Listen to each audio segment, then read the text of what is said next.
Hi everybody, thanks for joining us for Northern Ag TV. Well, last week part of our Northern Ag crew had the opportunity to visit the Nutrien Ag Solutions plot tour in Conrad, Montana, where we had the chance to meet up with forage specialist Mitch Euro. Mitch discussed the importance of research and development at the plot tours this year. What we try and do is make sure we have an opportunity to showcase our research side of our division. We look at a lot of different aspects. One of the things that I help cover is our forages, what's going to help the cow-calf producer get the most bang for their buck. We cover winter forages and we do some spring forages. What we do is we do small plot trials, a lot of known varieties. We look at a few experimentals. We'll take a swath of dry matter, dry it out, weigh it out, get quality tests on it, then go through the statistical analysis. And that helps us make the proper decisions on what varieties we want to push forward with. Mitch shared several varieties of the winter forage crops that were out at the plots in Conrad. We have MT Cash behind us. That's going to be the newest winter forage that MSU has released. That would be a Willow Creek replacement or a Ray replacement. Unlike Ray, MT Cash is going to be more of a single use. It's not going to be a dual use like Ray was. Outside of that, we have our triticales. We have Flex 719, which is a facultative triticale. That means we can plant it in the winter or the spring. That's from Trical triticale. And then we have Rosie, our true winter triticale, which is really if you want something that's going to be winter hardy, that's going to survive.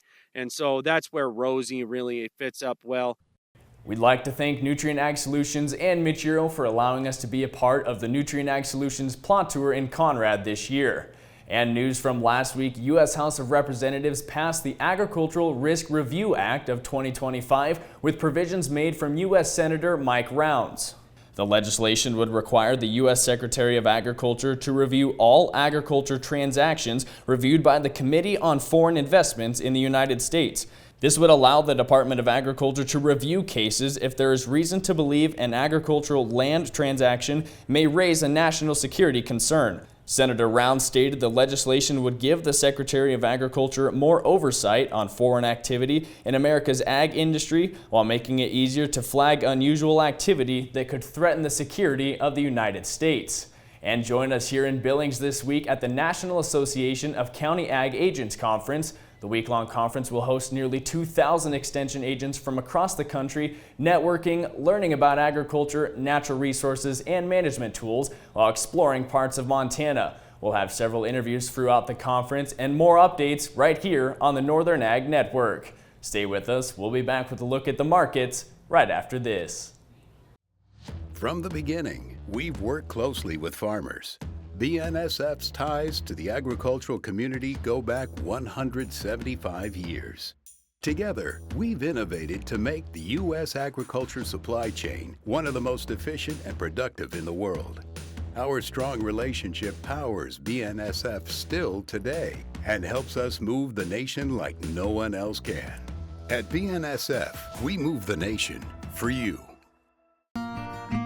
Talking with someone that you know is stressed out, those are difficult things to approach, but if you're good friends with those people, reach out and say, I'm here to talk to you. We can find somewhere to get some assistance.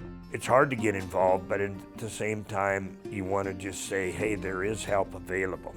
For more tips in dealing with stress in agriculture or for free counseling for egg producers, visit beyondtheweather.com. Well, just when you start to get a little nervous on what direction the cattle markets are going to go, traders bought back into the contracts immensely on Friday afternoon. Feeder cattle contracts jumped up $4 to $5, and the live contracts, they were not far behind, up $2 to $3. The moves made in the afternoon came from much needed technical support. Last week was a rather quiet trade week, and contracts really didn't lose any ground from the previous week's sell-off. With continued support in the box beef, traders did seem confident to push the contracts up again before the short trade week here this week. However, last week we did not see any increases in cash bids. Live bids were still $3 softer and dress bids nearly $9 lower.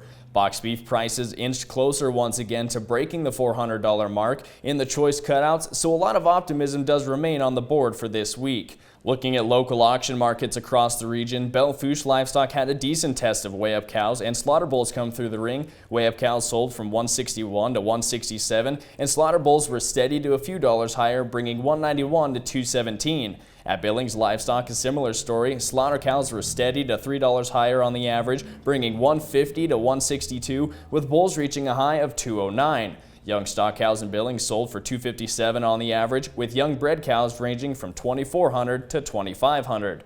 As for the grain markets, today will be a big indicator on which direction the rest of the growing season will head. The USDA is set to release the acreage and stocks report, with estimates proving to be bullish to the soybean and wheat markets. Corn estimates will show an increase in acreage as well as an increase in ending stocks. Corn contracts did find some positive moves Friday afternoon, up 3 to 5 cents. Soybeans are predicted to see a slight increase in acreage as well, but lower ending stocks. Contracts did see an ease from the soy meal pressure on Friday afternoon, closing up about 5 cents higher.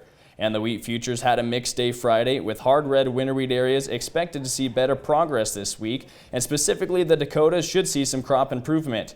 U.S. wheat new crop sales have been very impressive, up 170% since April, due to the weaker U.S. dollar and timely moisture over much of the U.S. wheat areas. Contracts on Friday for winter wheat were up around a penny, with Minneapolis and Chicago markets up around 4 cents. Well, that's all the time we have here for Northern Ag TV. Thanks for joining us. Have a good one.